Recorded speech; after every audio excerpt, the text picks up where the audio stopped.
دنیا میں 4 طرح کے لوگ ہیں.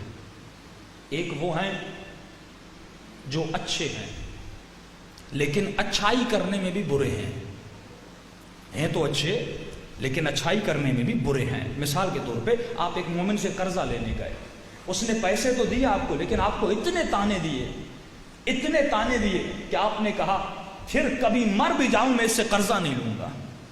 یہ ہے تو اچھا لیکن اچھائی میں برا کر رہا ہے. صدقہ دیتا ہے لیکن غریبوں کو ذلیل کرتا ہے, مدد کرتا ہے لیکن ذلیل کر کے مدد کرتا ہے, انہیں خفت میں آ کر لا کر ان کی مدد کرتا ہے. مولا فرماتے ہیں اچھائی کر رہا ہے لیکن اچھائی میں برا ہے.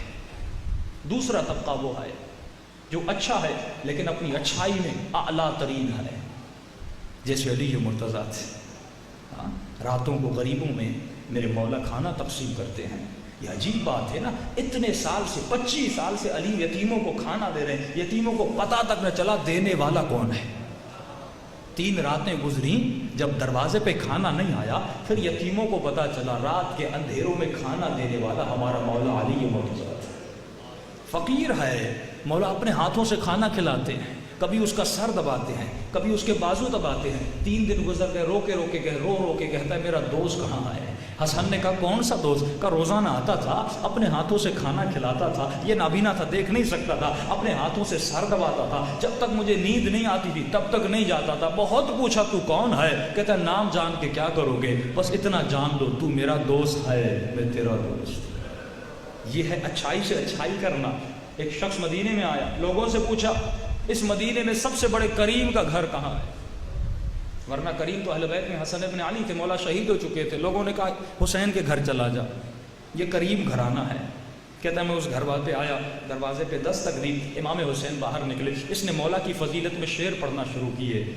کہا حسین تو بھی کریم ہے, تیرا بابا بھی کریم تھا, تیرے بابا کے در سے کوئی خالی ہاتھ نہیں گیا. کیا ہو سکتا ہے میں سائل ہوں تیرے در سے خالی چلا جاؤں؟ اتنا سننا تو امام حسین نے کہا تھوڑی دیر ٹھہر جا. دروازے کو بند کیا, گھر کے اندر گئے. مولا نے ایک رومال اٹھایا سفید, وہ کمرے میں رکھ دیا. امام نے سارے گھر والوں کو کہا جس کے پاس جو ہے اللہ کی راہ میں دینا چاہتا ہے, اللہ کے بندے کو خوش کرنا چاہتا ہے, وہ رومال میں ڈال دے. امام کے پاس جتنے پیسے تھے مولا نے رکھے, بیویوں کے پاس بالیاں تھیں, اگر کوئی زیور تھے وہ اس میں رکھ دیا. امام نے بند کیا. اب مولا دیتے کیسے ہیں؟ فرمایا حسین نے تھوڑا سا دروازہ کھولا, اتنا کھولا کہ مولا کا ہاتھ وہاں سے باہر چلا جائے. امام نے ہاتھ نکال کے اس کے ہاتھ میں رکھا. اس نے شعر پڑھے تھے حسین تو کریم ہے, کریم کا بیٹا ہے. امام نے فرمایا ہاں میں کریم ہوں لیکن مجھے معاف کرنا اگر یہ تیرے لیے کم ہو. حسین معذرت چاہتے ہیں. اتنا کہنا تھا, وہ زار و قطار رونے لگا. کہتے کتنے آپ کریم ہیں, یہ میں نے جتنا مانگا تھا اس سے بھی زیادہ ہے. امام حسین کے قدموں کو چوم کے چلا جاتا ہے. یہ کردار ہے. اچھائی کرو تو ایسی کرو کہ دنیا تمہاری اچھائی کو یاد رکھے.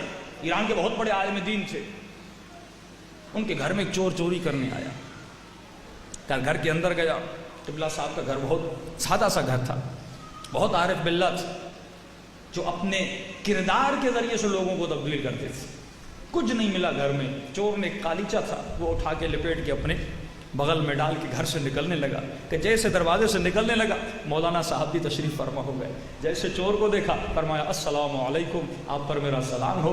یہ بیچارہ پانی پانی ہو گیا. کیا کرتا, آپ جس گھر سے چوری کر کے نکلے ایک دم آپ کو مالک نظر آئے, انسان کی کیا حالت ہوگی. کہ آپ بہت اچھے وقت پہ آپ تشریف لائے ہیں, میں ابھی نماز پڑھ کے آیا ہوں, اندر گھر میں آئیے, ہم آپ کو چائے پلاتے ہیں, پانی پلاتے ہیں. یہ بیچارہ کچھ بھی نہیں کہہ سکا. ان کو اندر لے گئے, کھانا کھلایا, پانی پلایا, ذرہ برابر بھی محسوس نہیں کروایا کہ آپ نے چوری کیا ہے. ایک مرتبہ جیسے وقت گزرا, کہا اے جوان اگر آپ کو کھانے کی بھوک لگی ہو تو میرے گھر میں رہیے, دوپہر کا کھانا بھی میں آپ کو کھلانے کے لیے تیار ہوں. یہ جوان شرمندہ ہوتا ہے, کہتا نہیں قبلہ بس مجھے جانا ہے, مجھے جانے دیجیے. کہتے ٹھیک ہے تمہیں جانا ہے تو چلے جاؤ. جیسے یہ جوان اٹھتا ہے, قبلہ صاحب کہتے ہیں اب یہ قالیچہ میرے کسی کام کا نہیں ہے, اے جوان لگتا ہے تمہارے کام کا ہے, اس قالیچے کو لے جاؤ. کہتا نہیں قبلہ مجھے ضرورت نہیں ہے. یہ جیسے گھر سے باہر نکلتا ہے, مولانا قالیچہ لے کے اس کے پیچھے دوڑتے ہوئے جاتے ہیں اور اس کے ہاتھوں میں قالیچہ تھماتے ہیں. بس ایک جملہ کہتے ہیں, کہتے اے جوان علی والے بن جاؤ,